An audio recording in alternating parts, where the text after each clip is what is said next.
fine. It's been like it's been 8 sessions since we started. It's been a while, yeah. So thanks, yeah. So overall, really thanks a lot for everybody. 谢谢大家来捧场。谢谢大家来的参加。谢谢大家的恒心，谢谢大家这么愿意学习，谢谢啊。我们再一次一起来学习吧。Let's learn one more time together before we take a break for the time being.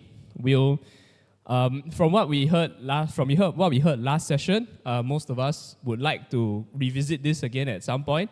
We will. There's actually a lot more to this. Sermon, and in fact, the middle. We actually haven't reached the middle section of this. We haven't reached like the dead middle of this Sermon on the Mount yet. In truth, the middle of the Sermon on the Mount is actually the Lord's Prayer. Like in the middle of everything is actually the Lord's Prayer. So when you hit that, then you actually know you're at the halfway point. So when we didn't quite get there, don't worry, we can continue. So yeah, but now we are going to have a quick halftime review. Sounds cool, but actually we didn't actually reach the half, so it's more like the first quarter break or something like that. It's probably more like that. But yeah, either way, so this is going to be a recap. This is going to be a recap session. And either way, let's open with a word of prayer real quick. Okay. So, Lord Jesus, we just like to thank you again for all these willing hearts and all these eager minds that we have come to learn together. We have come to learn humbly, and we have come to review what we have gone over in the past months. We just like to just pray that you will bless this session, and you will help us to absorb and think and ponder even after this session is over, and until we meet again for the rest of the Sermon on the Mount. We pray all this in Jesus' name. Amen. Okay, so like we said before, we'll just open up really quick with like the backdrop of what we started with was an introduction to the Sermon on the Mount, right? And a big part of that was talking about where does the Sermon on the Mount happen? When does the Sermon on the Mount happen? Like, why does it happen at all? Why is it in the book, right? Like people when you read a book, there's like there's the content page. Why is the content page there, right? Because the book is going to be long. Let's organize what we want to read, right? Like if you read, like there's a foreword, there's a bunch of acknowledgements. They're all there for a reason. So same thing with the Sermon on the Mount. So a big part of understanding the sermon as we went over it is that a big part of understanding the Sermon on the Mount is understanding the world that Jesus lived in. Because, well, the world of 2,000 years ago is in some ways similar, but in many ways it's quite different from the world we have now. It's not different in every single way possible, but it is quite different, right? Like, back in nowadays, you want to send a message to somebody, right? Hey guys, come for Bible study. Like that, take a mic, and you can just do that to people. Back in the day, it's just good old, hey guys, come for Bible study. Yeah, that's rough, right? If you want to send people a message, we want to meet next week. You're not doing that in the old days. You want to meet somebody from relatively far away. You can't turn on Zoom or something like that. You got to arrange this like several months in advance. You all show up and then you all meet. Things are very different in those days. So let's just quickly go over like, I actually didn't know that I had animations on this. Never mind. Maybe it works for the better. Who knows? But yeah. So the world as Jesus knew it. Nowadays we live in times of relative peace. At least us here in Singapore, right? We are quite comfortable. We don't live very tumultuous lives. For the most part, at least you're not getting like, it could be worse. You know what I mean? Like we all have our difficulties at work, in our personal relationships. But it could be, there you can look at the news, you can look around you, and you're like, yeah, it could be worse, right? It could certainly be worse than the situation that Jesus and his fellow Jews were in.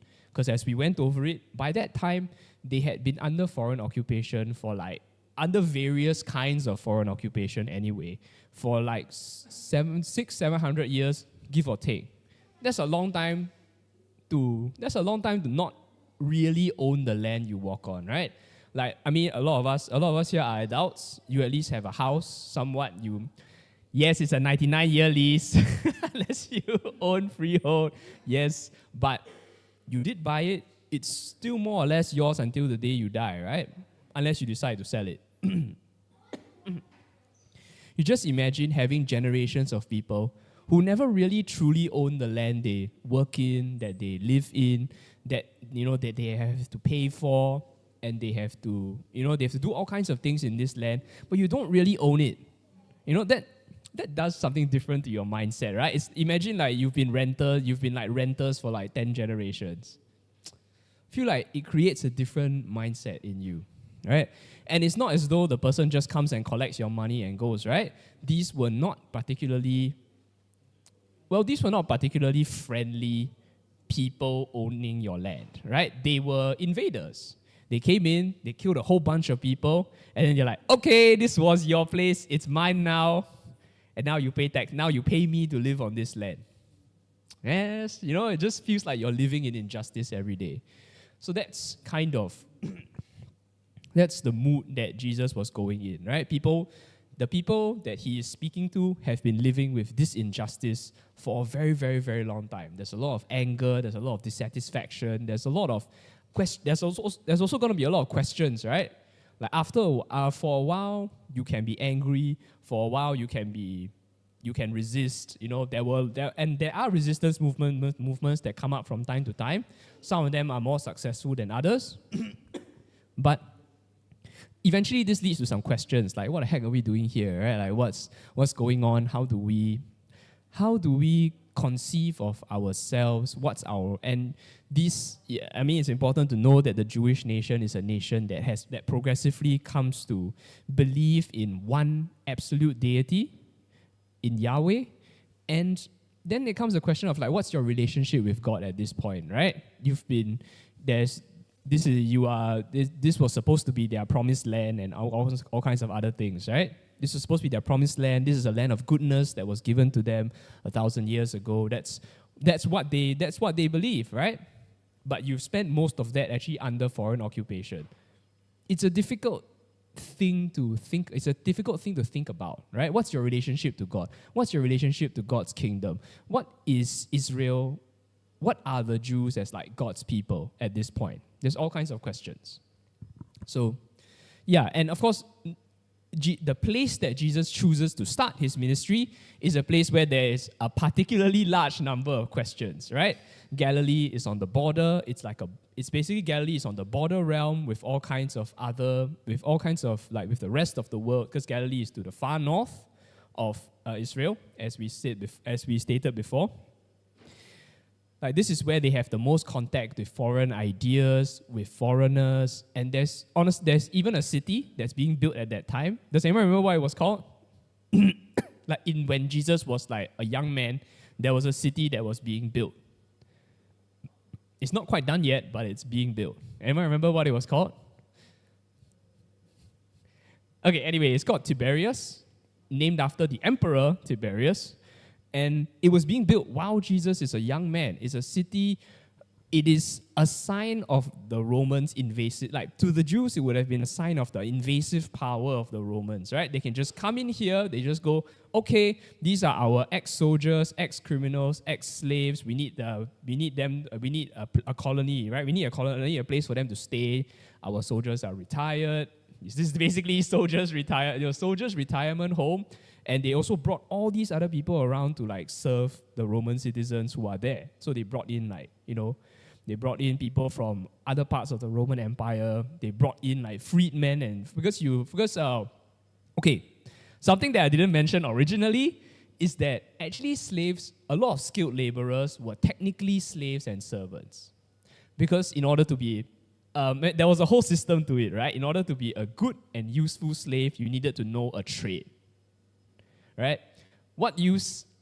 This is going to sound very cruel to like a 21st century mindset, but how useful is a slave without any skills anyway?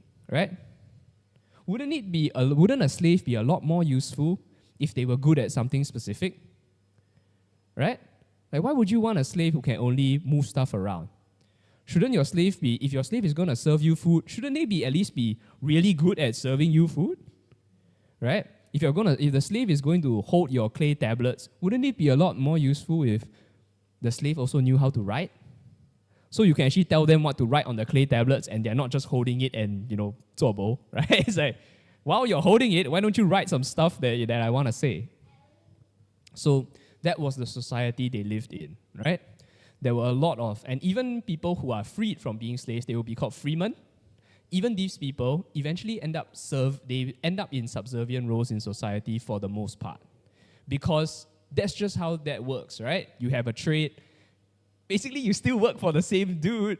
Basically, what will end up happening is you are a slave to somebody. You learn a trade. You work for them. Maybe eventually you earn your freedom, but you still work for them. You just aren't a slave anymore, but you're still working for the same bunch of dudes, right? So this is all the people that Rome just brings from everywhere else in the empire, and they just plug them down in the middle of what should be Jewish territory, and they go, okay, we're building a colony here now. Right? They can just do that. So that city is, in many ways, as a symbol to the Jews of how much power the Romans have over them, right? Like whoever was living in that area at that time, well, whatever place you called this before, it's called Tiberias now, okay? You can forget what it's like. Can you imagine you are living can you imagine you're living on Thompson Road, right? You have lived in Upper Thompson Road or Thompson Road all your life. Like you live on I remember, actually you all both live on Upper Thompson Road. Yeah, you all imagine you all live on Upper Thompson Road. Suddenly someone comes in and goes, Castle Green is now called Castle Blue. Seasons Park is now called Summer Park. Right? Like, who's this person? Who's this guy? Somebody just comes in and goes like, also, you're no longer the sole people living in Castle Green. Right? We're going to move all these other people in and they're going to come and live with you. They can just do that. Even the Singapore government can't actually do that. Like, without breaking a whole bunch of laws lah. That's what I mean. They can't actually do that. But it's written like, or rather they also have some emergency power situations, yes they can. But the Romans had this power all the time over them. So that's just this is just a very raw situation they are in. So this is where they are, right? And because and like we said before, because they live with all these foreigners, they live with all these foreign ideas, there's all this exchange of foreign ideas here happening in Galilee, right? They're not really regarded as being super Jewish. They're kind of on the outskirts of Judaism, so to speak. The center of Judaism at this time is in... Where's the center of Jewish culture? At this time anyway. At least as far as they are concerned. Okay, at least in the Jewish imagination. In reality, did you know there are actually more Jews there's actually a certain city in which there are more Jews than in Jerusalem at this time. There is actually one. But in the Jewish, but like for example, but the imagination is always about how you feel, right? Like how you conceive of things as opposed to what the reality is. In reality, there were actually more Jews in Egypt at this time, specifically in Alexandria. But that's not how they feel lah, you know what I mean? At least in Judea, they feel that Jerusalem is the center of their culture. And Galilee is, who even knows where Galilee is? Who cares? That's kind of the attitude they were living with at that time. So Jesus was coming to these people who live very close to the boot of the Romans, and they also live on the outside of things. Okay, next. So, also, like we explained before, there were a lot of conflicting ideas among Jews about what to do about their situation, right? Like, for example, you have the elites who felt like it was more useful to work with the Romans to preserve the peace. These are we did talk about them. Which group of Jews which group of Jewish leaders is this mostly associated? Yes, there we go, the Sadducees. Yeah, it's most related to the Sadducees. And then you have the people who go, well, there's all this outside influence. We need to insist on our version of like Jewish law. We have to assert our Jewish identity. We need to follow the law more closely. Everyone should be stricter about their Jewish lives. This is more associated with, yes, with the Pharisees. And then there's a whole bunch of people who just go, you know what? This is totally not the kingdom of God. We should just live somewhere else. Screw everybody else. Like, who cares about them? We'll just live somewhere else and we'll be separate from them and we'll practice our religion there. We'll be closer to God there, right? So this is the this group is less well known. This is the Essenes, or nowadays there's some debate about whether the Essenes are a proper group or not. But this is specifically the view of the community where we find like the Dead Sea Scrolls. In this place called, does anyone know where it is? So the Dead Sea Scrolls are found in this place around the Dead Sea called Qumran, that specifically.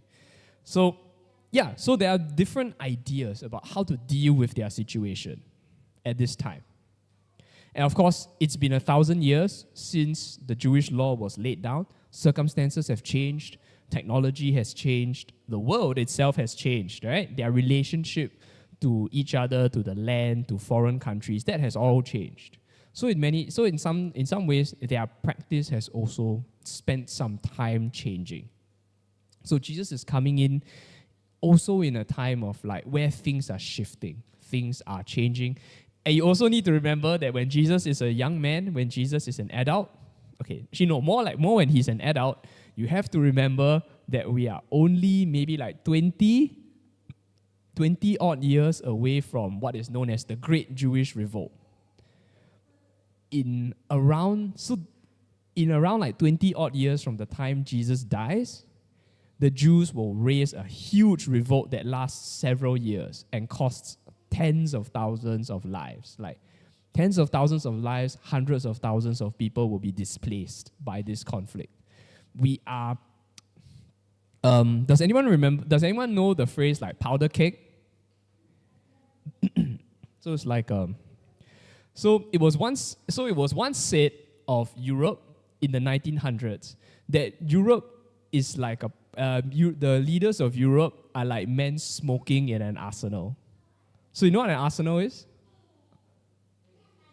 Yeah, it's an armory. It's a place where they store weapons. So it's people smoking inside a place where you put all kinds of weapons. It is kind of like that in Jesus' time. Everybody is over there smoking, and there are all these things that can explode all around them. Just like it's a dangerous time, actually. Yeah, and so this is. And also it is worth noting that Jesus is just starting his ministry, right? He's just starting out. He needs to establish himself. He needs to tell people like what I stand, who am I? What do I stand for? Who is this message meant for, right? That's also why the Sermon on the Mount exists. It exists as a sort of introduction to the ministry. Okay. So, and of course, the book of Matthew, so these are Jesus' circumstances. The book of Matthew has its own circumstances as well, right? Because we know that the book of Matthew was written somewhat later than Jesus' death, right? It's not written immediately. That's just not how writing used to work, right? Nowadays, as I'm talking, you could literally have like a text-to-speech, or like you could literally have the opposite, right? You could literally have something that is recording what I'm saying and churning it out as words. Even as I'm talking, right? There are programs to do this nowadays. It's super easy. Back in the day, it was a lot harder. Like you would have to, like most communication between people was still oral because most people didn't know how to read and write. That's why scribes were a special skill, right? When you say the teachers of the law and the scribes, and we go like, isn't a scribe somebody who just writes stuff down? Doesn't everybody do that? Well, nowadays everybody does, right? We've all been to school at least a couple of years. We all know how to write something, right? Whether we know how to write in Chinese, English, whatever, 其实都会写字的，都会识字的。But back in the day, it's not a guarantee. In fact, it's not even the majority. The majority of people don't know any of this. So it's quite likely that the books, as we know them, are based on stories that people told about Jesus, and they put these stories together. Somebody puts these stories together into a book later. That's how that happens. So by the time this has happened, Jesus has been dead a while. He has been risen a while already. The church has changed, right? We know from the book of Acts that the church changes the makeup of the church changes quite quickly, right? It probably starts off mostly Jewish, but the moment Pentecost comes in, right? What is the first thing that happens at Pentecost? Like, what happens right after that? The fire comes down, they all filled with the Holy Spirit, and then what happens? What thing? Yeah, how does that happen though? Like right after the fire comes down. Right. Yes? Exactly. Yeah, like many of them are still Jews, indeed. But you see, this is the start, right? It immediately becomes a bit more diverse, right? Like Jews who speak Jewish, Jews who live in Judea and speak Hebrew/Aramaic are actually quite different from Jews who speak other languages, because they just grow up in different places, right? They just grow up in different places, they got different culture, they read different things growing up, they communicate with different people growing up. Even your language is not the same. That changes a lot of things, right? 你觉得华校声和英校声有所不同吗？你觉得？一定会有的 right？ 现在还是有的，可能少一点而已，但是不是说没有 right？ Yeah, so we all know, right? How much just speaking a different language when you're growing up, when you're in school, that can change someone. That changes the way you think, right? So immediately at Pentecost, the group has suddenly become a lot more diverse, right? It starts off mostly as people from Galilee. They speak a certain dialect. They have a certain accent. A lot of them are from like a very similar like social stratum. A lot of them are kind of like in a similar spot. That immediately changes, right? So the church only gets more diverse from there. And by the time Paul and Peter have that debate, when is this? You remember? So there's this called the Council of Jerusalem. Around when does this take place? So this takes place, what? Yeah, thereabouts. It's 50 odd thereabouts. We don't actually have a super fixed date for it, but it's somewhat just before the Jewish revolt, like just before only. So by this time, just like 20 years after Jesus' death, right, and resurrection, there are already enough Gentiles that the whole idea of should Gentiles and Jews be able to eat together? Should they be able to practice their Christianity together? Do you have to become a Jew to practice Christianity? Or do you just need to take on like a couple of the practices if you want to and stuff like that? It's actually a legitimate question, like 20 years later, it's already that diverse. And most scholars would agree that the book of Matthew is compiled maybe like 10, 20 years after the council of, like 10 to 20 years thereabouts, after the Council of Jerusalem. I don't think the church was going to get any less, diverse in that time. Probably not, right? Christianity wouldn't have ended up taking over the Roman Empire eventually if it didn't become a more widespread, more diverse kind of religion, right? It was probably not possible. So we know that trajectory was expanding outwards, enveloping like more kinds of people. So by the time the book of Matthew is written, it's actually a legitimate question as to how much is Jewishness important to Christianity anyway, right? Because there are all kinds of different cultures involved in this practice now. So it becomes a legitimate question that needs answering, right? It may seem kind of obvious to us, because as far as we know, we've read our Bible, we've read all the genealogies, right? But kind of everybody, like this is also because the Bible is very widely disseminated nowadays. Everybody can just get their hands on one, right? Download an app, you've got it, it's in your head. Back in the day, not everybody had access to every single book that we agree was in the Bible. In fact, they hadn't yet agreed on what was in the Bible. They hadn't yet had that discussion. So you need to talk about this, right? How Jewish is Jesus, and does it really matter? And of course, the point of the book of Matthew is to say, yes, it does matter. So, sorry. Essentially the book of Matthew focuses on like three aspects of Jesus, right? He's the prophet, he's a Jew, who has ideas that are taken from Jewish tradition, and he's also like the Jewish like Messiah figure. Okay. Wow. Did that just... Okay, never mind. The second line came out without my having to prompt it. Whatever, it's okay. I'll just make it work. Yeah, and of course by now, Christianity has a sort of reputation as well. They are growing a reputation, and partly due to their own making, partly due to their practice, and partly due to how people view them, right? Christianity becomes viewed as a sort of subversive relationship, Christianity is often viewed as subversive by the Roman state, even though, well, the Romans didn't really do a lot about it at first, but they did regard the Christians as rather weird, right? Because Christianity believes in a kind of like bottom-up change in society rather than a kind of like top-down change. This is a little different from how most governments work anyway, right? Most governments are not the kind of like, we'll build all the grassroots first and then we'll change everything from the bottom up. The government is, no, we're going to make policy and then we're going to change it from the top down. That's not how Jesus was talking about change. And of course, it was quite subversive in the sense that it was quite popular with the lower classes of people, because what does Jesus start with, right? Blessed are the poor in spirit. You know? Blessed are those who mourn. Blessed are the meek. When we say meek, we mean humble, right? As in like in a humble position in society. Blessed are the ones who are down there, because they will access the kingdom of heaven. This is a little weird, right? And of course, the book of Matthew's whole thing is that it just goes, yeah, that's what it is. And it's great, right? It's kind of like you kind of accept that identity for yourself and say like, yeah, that's what we're about. And it's wonderful. So, yeah.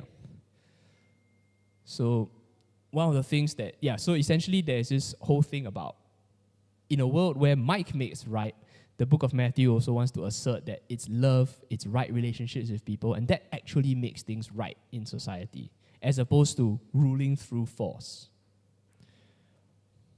Okay, so, wow, we finally got here. Somehow we managed to summarize the whole first two lessons, the first two classes in like 15 minutes. Great. Okay, so the Beatitudes. So the Beatitudes are really all about, this is Jesus' pitch, right? He's putting his team together. So who's on the team? Okay, so like we said just a moment ago, the people who are outcasts, the poor, the downtrodden, they're on the team. Jesus talks about those who want righteousness to rule, right? When he says, remember what the Lord's Prayer says? Thy kingdom come, thy will be done on earth as it is in heaven, right?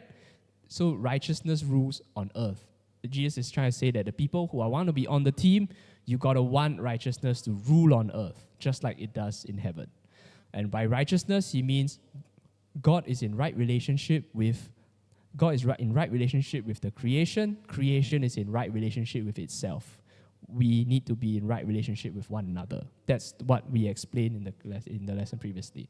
And also, thirdly, those who wish to follow the prophets. When he talks about hunger and thirst for righteousness, when he talks about the persecution that comes for people who want this righteousness, he's going after the example of the prophets, right? These are people who come in times when people are not right with one another, when people are not right with God, and they go like, turn back, there's still time. We need to change this. Jesus is saying, we are following in their footsteps. And of course, when you do that, you need to be prepared for persecution, right? And remember we said, it's not only persecution from outside, but actually a lot of the times, some of the most... Sorry. My voice is not 100% well. Just knew. Sometimes our most difficult arguments come with the people who know us the best, right? Actually, people we are close to, they know you, they know how you live. Actually, sometimes these are the toughest arguments you need to have, right? Because they just know you so well. And even if they can't beat you in the argument, sometimes they just know what to say to piss you off, right? Right? Am I right? That's not wrong, right? Because we know each other so well. 你会抓到那个痛点，对不对？你挖苦就挖得超级苦 you know? You just know. It's just rough. And yeah, and of course, as we see in the rest of the book of Matthew, most of Jesus' beef is actually not with the Romans at all, right? Most of the arguments and most of the struggles that Jesus has is with other Jews, really. Because they just know each other too well. It's just going to be a difficult argument to have. Wait. So yeah, this is what we were talking about earlier, right? The people who are on the team are people who want the kingdom of heaven, the relationships that were supposed to be in God's original plan for people, those who want like the righteousness that was supposed to be when God created the world to be here on earth, right? It's not just about something that happens in heaven in the future. It's about godly relationships and like a godly community that you can build now as well. Okay. Wow, all right. Sorry. So the middle part is the salt and light, right? Jesus is building his team. What's he building this team for? We already talked about who's on the team, right? So now what is this team supposed to do? What's the purpose of this team? Right? Like what does this team want to achieve? Do you want to win the Premier League? Do you want to, something like this? Do you want to win the Premier League? Do you want to win? What are you fighting for? First place? Second place? Right, okay. It's the part where Jesus explains, right? Why is the team being formed? Why do we need a new team? Because the old team didn't work out. Jesus is like, he says, what happens to salt if it loses its saltiness? He says it can only be thrown out, right? If you don't embody the covenant, there's no covenant. It's just you're supposed to be the ones, right? And if you aren't gonna do it, nobody will. So, because the old covenant didn't work out, something is needed. Something new is needed, right? And we said that it goes to become a light to the nation. Jesus quotes Isaiah here when he talks about light that shines out so that all can see it. So, in case you all want to read it, it's actually quite interesting how Isaiah is structured. The book of Isaiah is actually structured in a very interesting manner, where you actually have, where you have the first part of Isaiah, which is actually about the story of the prophet who lives during the time of King mostly. Yeah. So it's mostly Uzziah and Hezekiah. Josiah's too late already. Isaiah died already lah, bro. Isaiah's long dead by then. He's dead a while already. So it's mostly Uzziah and Hezekiah's reigns where Isaiah is very active. So the first part of Isaiah actually talks about that. And there's actually a second section. So technically, Isaiah is split into three sections. You have Primo Isaiah part 1, okay? Then there's Isaiah part 2, which actually is a series of prophecies, poems, and various like oracles about a Jerusalem after the temple has already been destroyed. As we know, Hezekiah is before all that, right? Hezekiah is actually quite a long time before that happens. At least 100 years. At 100 years before that happened, any of that comes to pass. So part 2 of Isaiah is actually quite different from part 1. Because part 1 is about what Isaiah does during the rule of the kings when Isaiah is alive. And part 2 is about what happens after the temple is destroyed. Yeah, which is just very fascinating. And so Jesus is quoting mostly from part 2 of Isaiah, which is, what now, right? The temple is gone. What do we do now? So Jesus is saying, in Isaiah, it talks about how there will be a new city, there will be a new temple, right? There will be a new place where people learn the law from God. And God will put the law into their hearts, right? And then there will be light again from the temple. Like a big part of the symbology of the fall of the temple is the idea that the glory has departed from the temple. The light is gone. God is no longer here. God no longer lives in this house. And Isaiah says, it will come back again. The light will return. And so Jesus is saying, and now the light doesn't just shine in Israel, which is what happened historically, but Isaiah, as essentially the second part of Isaiah predicts that the light will shine out to the nations. And that's what Jesus is quoting here. And the light comes from the teaching of God's law. Okay, I'm glad that was all on the slide. I was afraid that I clicked it wrongly. Okay, so in this another big theme in the second part of Isaiah is the servant of God. And the servant of God is stated to be Israel. So in that sense, the new covenant, Jesus is saying we need a new team. There's going to be a new covenant. We're going to make a new covenant, a new Israel. This will be the servant of God. And unlike the previous covenant, this one will, where remember we talked about the symbology of salt and the symbology of salt, right? Salt is associated with keeping things fresh, right? Keeping things edible. It's all about making things last, right? Before we had refrigeration, before we could freeze stuff in the freezer, it was all about salt, right? It was all about fermenting the things, salting the things. And actually, fermenting also includes salting in some cases. You keep the stuff fresh. You got to keep it good. So this, Jesus is saying that just like salt, this new covenant will endure. It will be purified. And of course, we talked about how salt was sacred to divinity in the ancient world, right? So that's also the symbology that it will be pure, it will be sacred before the Lord. And of course, we said, remember, that salt is also about relationships and peace, right?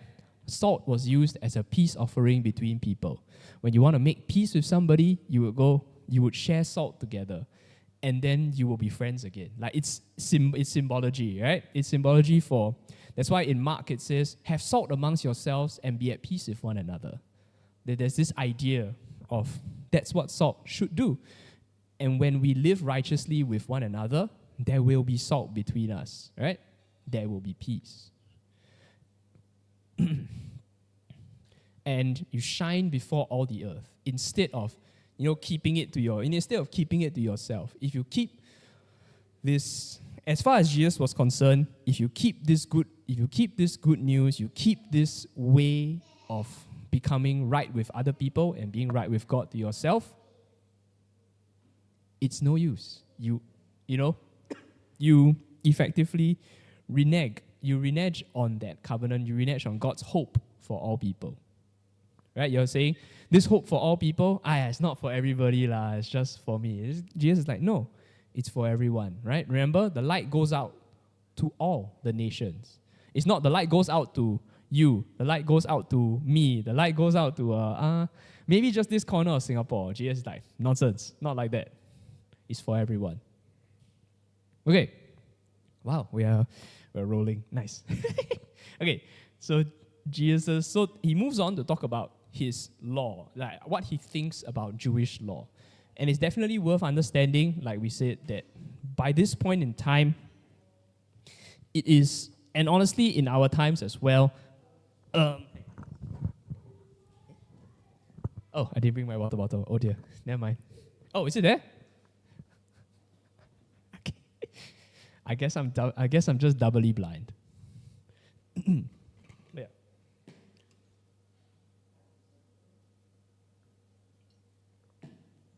Sorry, just need a moment there.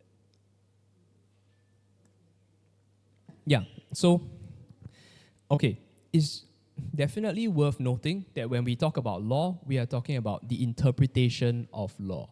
We're not really talking about like pulling stuff word for word, just use that solely. Mainly because let's be honest, like, let's be honest, the circumstances, like laws are all made under a very specific set of circumstances, but it's actually the principles behind laws that are important, right? The ideas behind the law are often more important than the words themselves. Because the specific wording, you can argue about it, and situations change. Sometimes the wording stops really applying as well as it used to. These things happen, right? Like, for example, if one day, can you imagine what hygiene laws were like before the invention of a drain? Are drains included under ancient hygiene laws? Is the sewage system considered when they talked about that? Did they think about germs on your hands when they thought about how to wash your hands? No, right? They didn't even know germs existed, let's be real. They didn't know that. But the idea that you should keep your hands clean is what is important, right? The idea that you should keep the town clean is what is important. Same thing.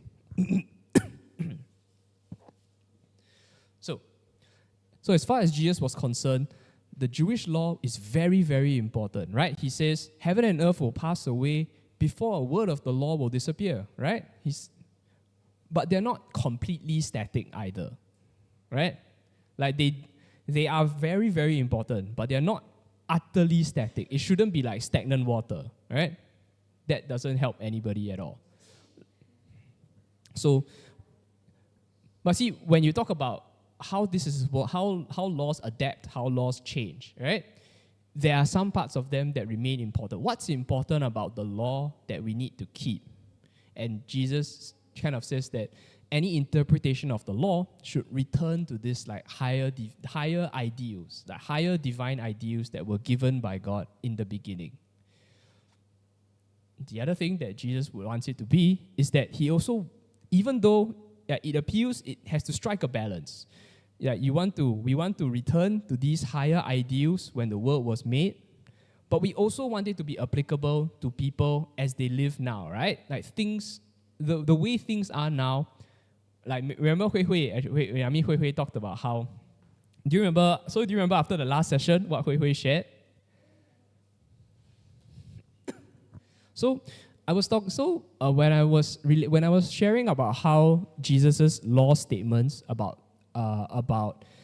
sexual desire were mostly directed at men, right? And Hui Hui was saying that in many ways, because women are nowadays in society, and much for the better, women are universally regarded, almost universally, not I'm not going to give literally everybody in this world credit for that, but most decent people would think of women as active sexual agents, right? They can make choices for themselves, who they want to love, who they want to marry, you know. Women should be allowed to make these choices, right? But at the same time, this means that Hui Hui was sharing that at the same time, the responsibility for managing these desires is also greater. This is one way in which the law has shifted, right? Jesus was very specifically talking to men because that was just the nature of their society at that time. Nowadays, things have changed. We're a bit more even. So now everybody shares more responsibility for this. We need to read the statement in a slightly different way, right? But the principle hasn't changed, which is that take responsibility for your desires, right? That didn't change, right? So, and the third one's there too. So Jesus's like general principles on this is that law should have a strong focus on the social, on living together, like living together in a godly manner, not necessarily in a restrictive manner, not necessarily in, but the idea is to see. So, how Jesus thinks about this is that it's not restriction, but you think of it as freedom from fear. Like when people some people might think, can look then look what? What's wrong with that, right? But in truth, if everybody did that, a lot of people would just be really uncomfortable. It just makes people really uncomfortable, right? Like I was saying during that previous session, we all know that person who talks in a way, and like we all know at least, I'm pretty sure we've all met at least like one person who just talks to people, looks at people, and talks about things in a way that just makes you uncomfortable, right? You just go like, don't like that. The person goes around like, you just don't like it. And that's kind of what happens when people don't take responsibility for their attitudes, for their desires, for the way that they view and treat other people, right? You just get a whole bunch of uncomfortable people. But in a world where people do take that godly responsibility for one another, it's very freeing, right? You feel safe, you feel comfortable with other people. And in that sense, it's liberating rather than restricting, right? A certain amount of discipline, and I'm pretty sure we all know that a certain amount of discipline is required to make a day go well, right? like a day that is haphazardly lived is free in a certain way, but you also don't get a lot of things done, right? Just don't, in other ways, it doesn't feel that good. There's a balance that needs to be struck there for things to go well. Okay, anyway, so we honestly didn't go through too many of like Jesus' like specific theses. I think he actually has 6. We finished 2, which is why we are not actually that close to the middle yet. But these are the ideas that we have so far, which that Jesus believes that in God's divine law, the attitude and mindset you cultivate is as important as the action, right? That's why he says, anyone who murders and anyone who commits murder can be tried in court. And anybody who calls his brother an idiot might burn in the fire, right? So what Jesus is saying is that anger, that lack of regard for other people is on the same track as the eventual action. Like the really extreme end state might be murder, but that doesn't mean that your anger and stuff shouldn't be examined when you have it, right? Similarly, when he talks about sexual desire, he means committing adultery might be the very extreme like end state of that, right? But there's attitudes and mindsets towards other people as like objects of sexual desire that lead eventually to this, right? There are healthy ways of dealing with your sexual desire, and there are unhealthy ones that eventually lead to something really extreme, like committing adultery. And Jesus is saying, you should start self-reflecting here before you get there, right? Long before you get there. Okay. And of course, God's divine law emphasizes the equality of all humans. Remember, he goes all the way back to Genesis and says that in the beginning, when the world was created, God created man, the singular. He uses the word like human. God created human, singular, Adam. But male and female, he created them, right? In that sense, like basically humans were all made by God to be humanity together. So in that sense, everyone was created to be equal. Everyone, and God says to them what does God say to them after they are created? Yeah, right? It says, rule over the earth, rule over everything that is here. He didn't just look at the man and go, you rule over everything. Didn't look at the woman and go, you rule over everything. He told both of them, after God had made them, both of you go and rule over everything. Right? Oh, oops. I didn't actually talk about the last thing. Okay, so the guiding principles of the law are also an important principle is reconciliation, right? When we talk about anger, when he talks about murder, he says, if you have a disagreement with your brother or your sister and you go to the temple to offer something to the Lord, leave that thing there. Don't go and offer first. Go to your brother and your sister, say you're sorry, let's be reconciled, then go back and do your offering, right? Jesus is saying, what's the point of making sacrifices to God, making a big show of being pious if you don't love other people, right? Reconciliation between people is prerequisite to being right with God. That's what Jesus has to say there, right? That's why he says, leave the offering there, go, reconcile, then come back.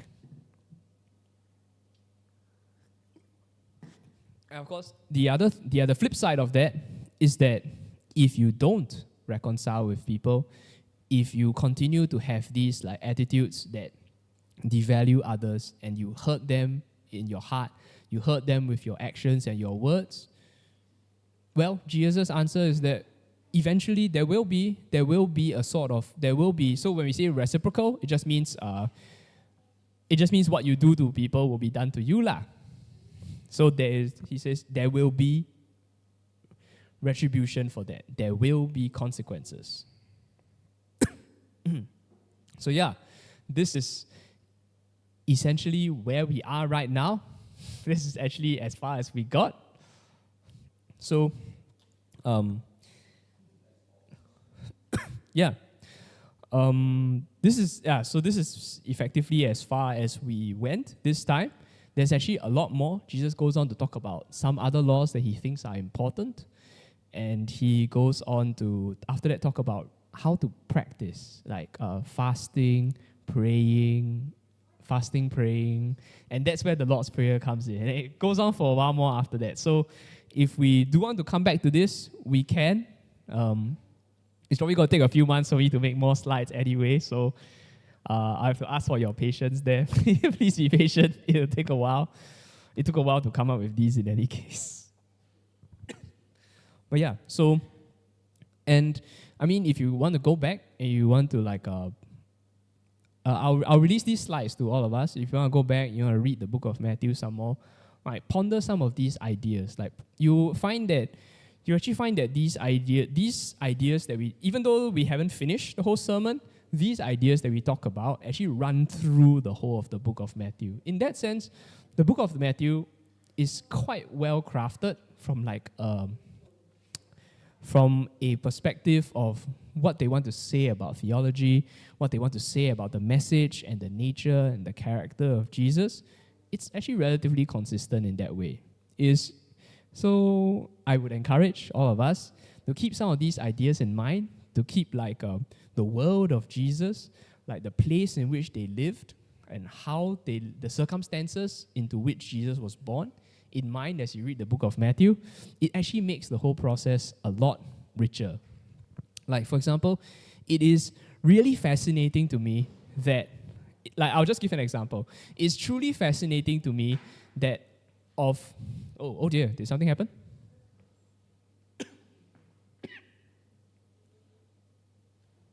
Okay. So, something that has always fascinated me is that two of Jesus's disciples, like so the 12 people that Jesus sends out, two of them.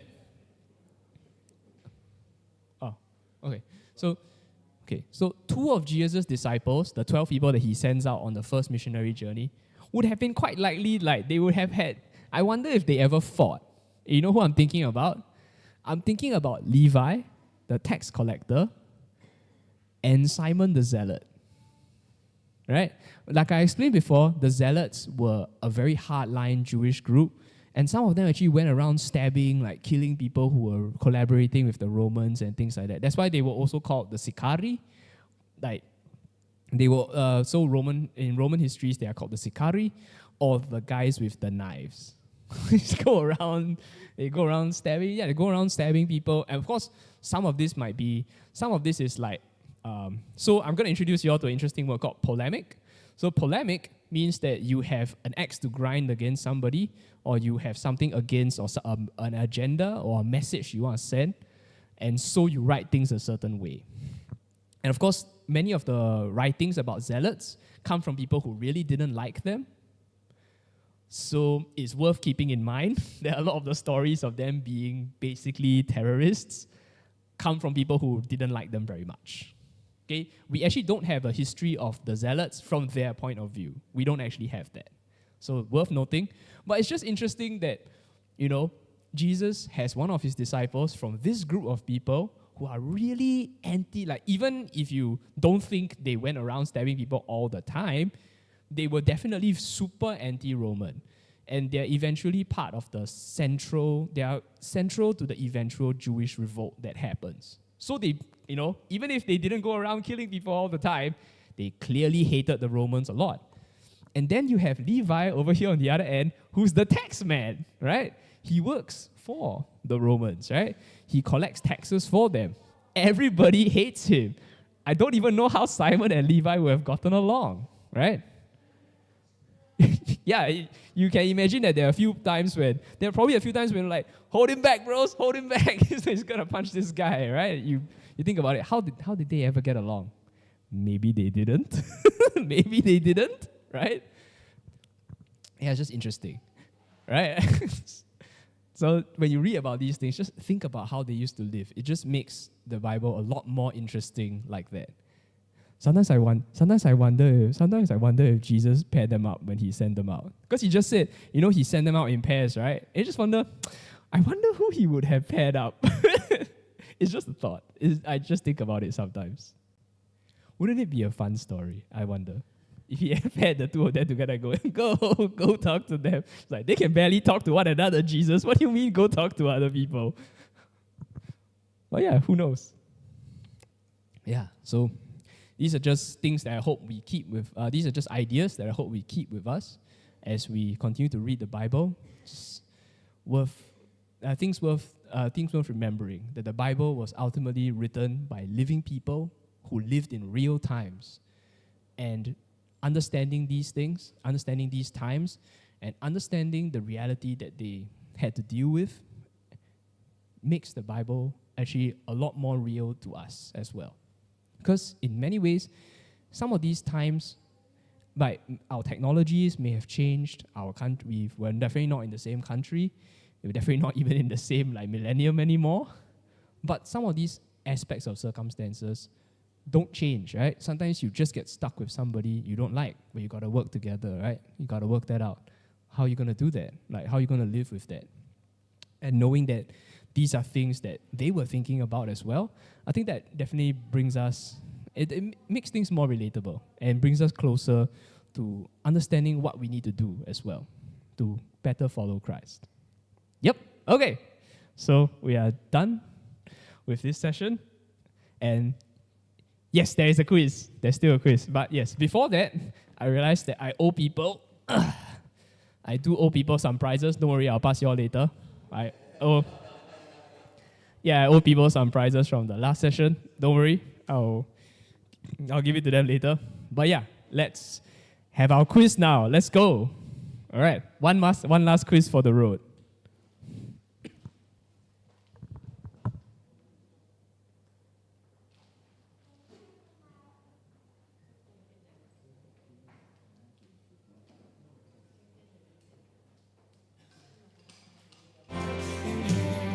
Oh yeah, also after we finish our quiz, I'll close in prayer, and after that, I'll pass the mic to Uncle Pang real quick so he can introduce the next Bible study series. Yep. All right, thanks for your patience.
Okay, is everybody in, or do we still have? I think we probably still have people.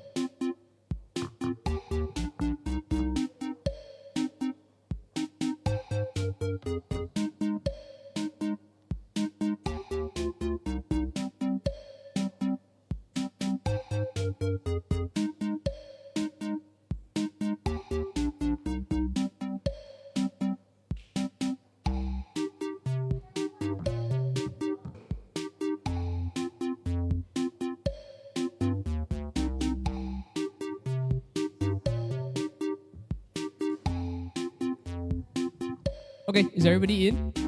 Is anybody still not in?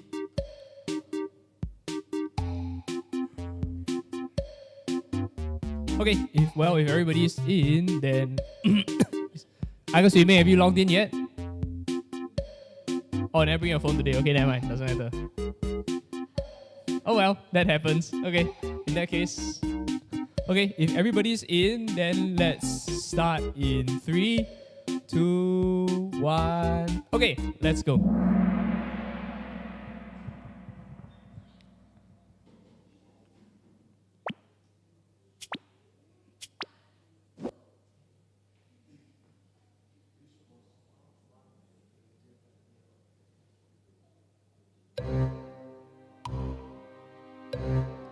Okay, so I'll just give you a red, the need to assert Jesus' Jewish identity. Blue, the influx of non-Jewish Christians.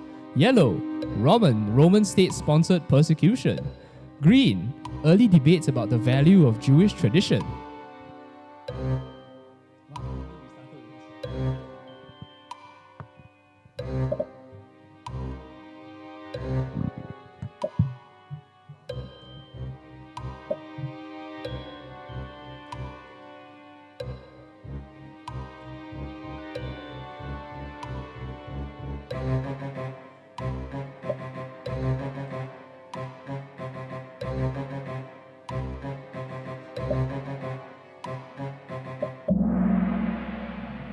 Okay, actually, I can't believe they started with the trickiest. Question. What the?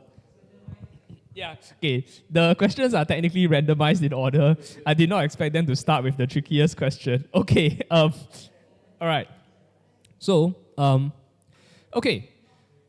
So, in truth, so one of the things that I have tried to repeat before in the past is that Roman state persecution of Roman state persecution of Christianity is actually not anywhere as widespread as people would think it is. In truth, actually, many of the persecutions suffered by the disciples happen in a local sense. Like, for example, you get in trouble with the Jewish authorities, you get in trouble with like the local temples and cults. But generally, the Romans actually had a pretty light hand when it came to religion. The Romans did think that the Christians were really weird, though. Not that they didn't think you were weird, but they didn't. So active Roman state persecution doesn't really happen until what is known as this is known as like the Great Persecution, mostly because it is actually officially declared. Like this happens like more than 200 years after the book of Matthew is written, like under a totally different dude. It's a bit late in the day. So actually if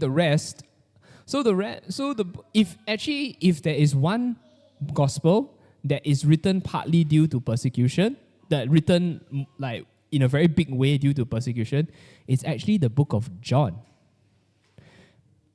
So, one of the things that people have noticed about the book of John is that the book of John is very particular about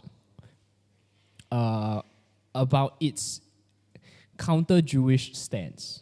And that's actually because the book of John is written a lot later than the others. This is after the Jewish rebellion has ended.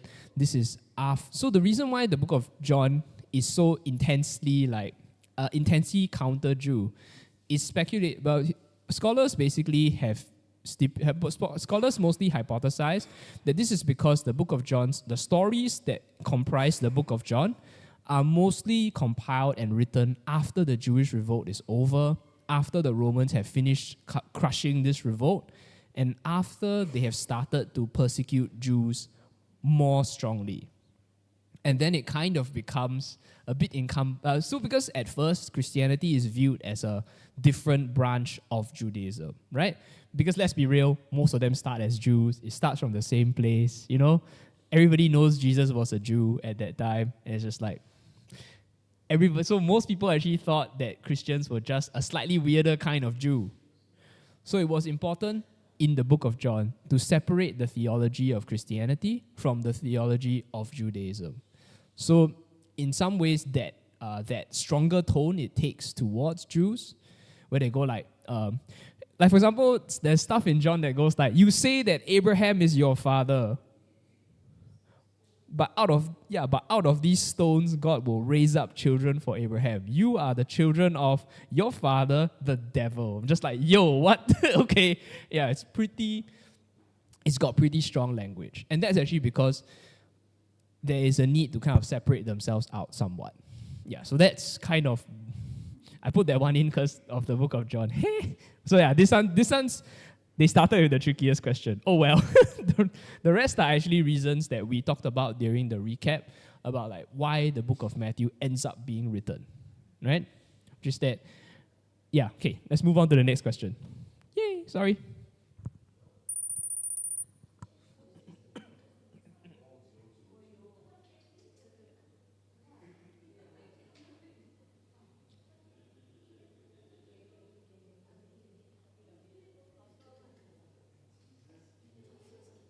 Okay, Jesus' kingdom of heaven is not only about a future kingdom, but also about inspiring godly ways of living on earth.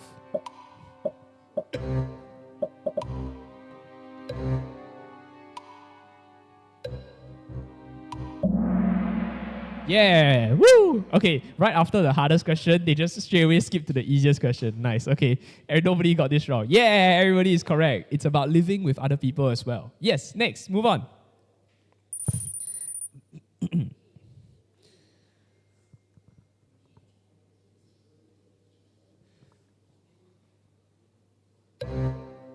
Okay, so red is the long passage of time between the initial law giving and the present.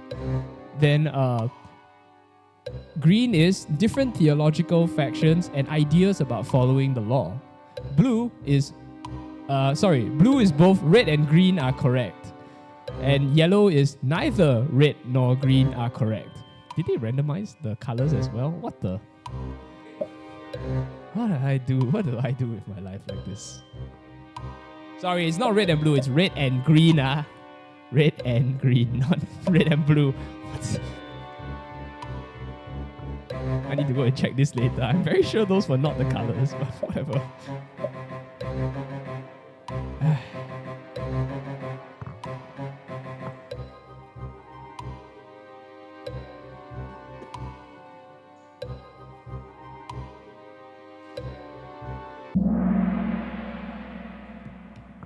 Okay, almost nobody was fooled. Nice, okay. I'm just going to assume the red one was just careless mistake. Okay, next question.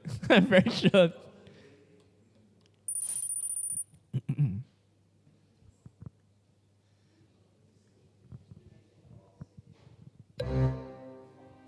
See. Oh wow, okay, these are kind of small. All right, red is righteousness is not just doing what is right, but living right with people as well. Yellow is it is okay to grieve and be angry about the state of the world. Green is Jesus has come to call the poor and outcasts into God's kingdom. And blue is red, green, and yellow are all correct. Is this one the color correctly? Wow.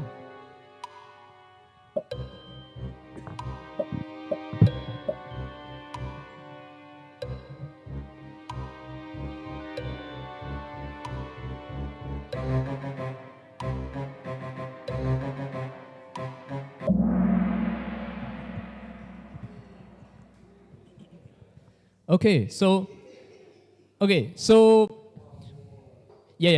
is one of those that's like, what is the most correct answer? So technically, red So when Jesus says hunger and thirst, so yellow is actually, I'm guessing yellow is the trip up to some extent. So I'm just going to explain that. So when Jesus talks about hungering and thirsting for righteousness, the states of hunger and thirst are not good things. They come from places of want, right? They come from places of unhappiness. They come from places of sorrow. Nobody has ever gone hungry for 5 days and go, "Woo, I'm so happy to be hungry." Really? Really? Are you for real? No, right? Nobody has ever gone hungry for a few days and been very happy about it. You'll at least be slightly unhappy, right? At least a little bit. Even if you're doing it for like a good cause, even if you know you're fasting and praying, you're going to be the slightest bit unhappy. So yeah, that's when. And Jesus is saying that when these things are not around, and Jesus is talking about following the example of the prophets, right? The prophets are not a bunch of happy, clappy people. They are a bunch of people who are sad and angry that things have gone wrong, right? And Jesus is saying, we're following that example. So it's okay to be sad and angry that things have gone wrong. But we want to channel our efforts in the right direction, right? Don't let your anger, that's why Jesus talks about anger after. Don't let your anger turn into something worse. But it is okay to be angry. You need to channel it for good. Okay, yeah. Next question.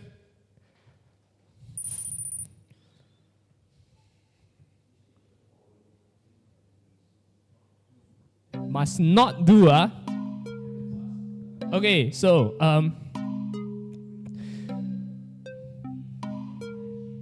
okay, I don't know why the colors are swapped up again, but whatever. Okay, anyway, so it's not green and blue, it should be yellow and blue. I'm not sure why are my colors so off today or whatever. It should be yellow and blue, not. Okay, so it's bring peace and friendship to those around us through right relationships is red. Blue is become insular and remove ourselves from society. That's blue. Yellow is insist on literal, unchanging, and universal applications of the law. And green is yellow and blue are the correct answers. Okay, this color approach is not a thing. I need to, sorry.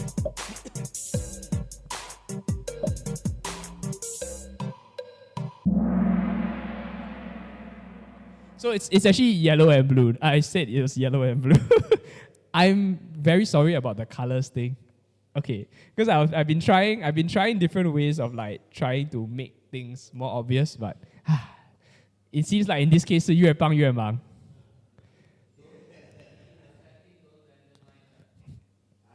No, because my settings I asked the setting to randomize it somewhat, but I didn't realize they randomize the colors sometimes as well. I'm just like, what?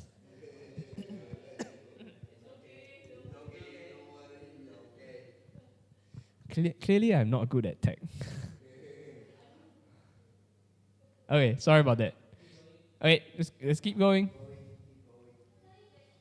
Okay, so this one, essentially, well, so I mean, so red is basically clearly something that we should be doing, right? And blue and yellow are effectively things that we really shouldn't be doing. Because that's exactly the kind of, that's like the mistakes that people make. So it's must not do, must not do. I'm sure I bolded the must not.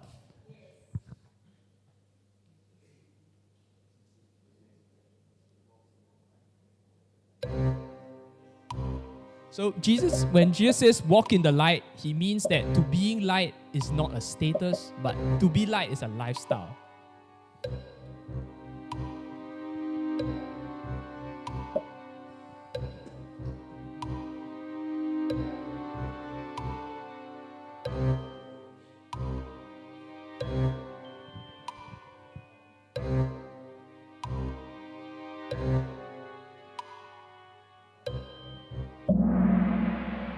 Okay, this was also very easy. Nobody correct. Moving on.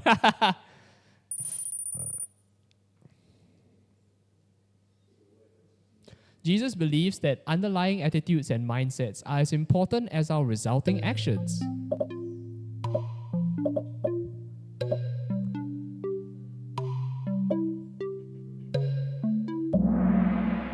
Okay, this one also very easy. No one. Everybody got that one. Yes. Yes, everybody is a pretty good student. Galilee was relatively close to the center of Jewish life in the first century.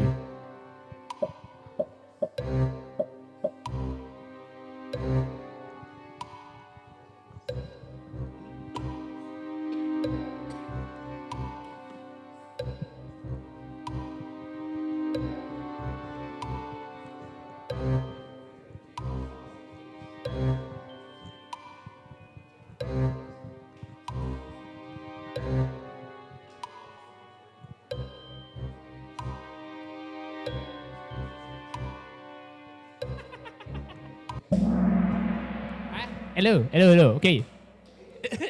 Okay. So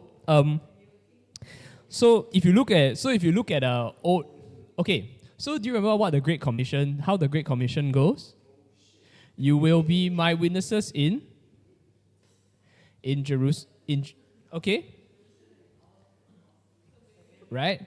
So why is Jesus talking about? So one thing that's always interested me, at least when I didn't yet know the geography of like the Levant, was why is Jesus talking about these places like they're not the place where he is?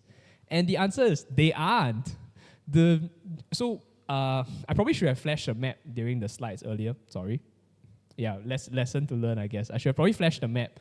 But if you look at a map, Galilee is actually really far away from Jerusalem. Like, actually Samaria is nearer to Jerusalem than Galilee is. And people already don't think Samaritans are Jews. So actually there's something really funny about Jesus, a dude who mostly hangs out in Galilee. Like he's known for hanging out in Galilee, right? He talks to the Samaritan woman, and Samaritan woman says that you Jews think we should worship in Jerusalem. And Jesus is just like, lady, I live further from than you. What are you talking about? You can imagine it's just like, lady, I live further from the place than you. You gotta be kidding me. This is a funny conversation to be having, right? So people thought of like people in Judea and Jerusalem. Like, isn't it really funny that people in Galilee, like it was, at least the Samaritans had the thought in their heads that people from Galilee didn't think they were really following God, when actually people from Galilee are even further away from the center of Jewish life than people living in Samaria. It's just a funny thing to think about. So yeah. Yeah, next. Okay, now we have our results. Here we go. Oh, Doraemon is third.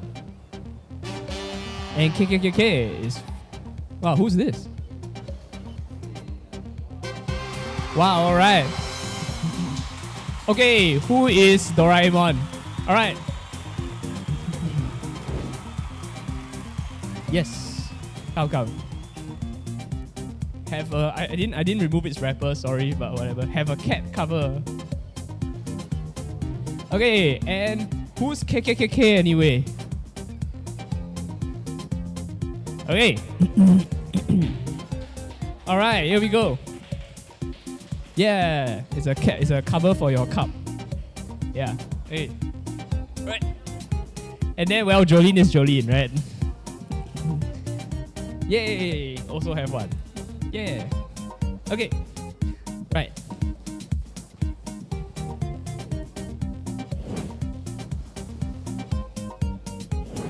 Also, yes, I owe the Lee. I also owe the Lee family.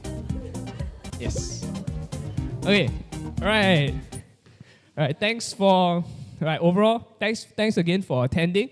I will close in prayer first, and then we'll have Brother Pan come and talk about our next series.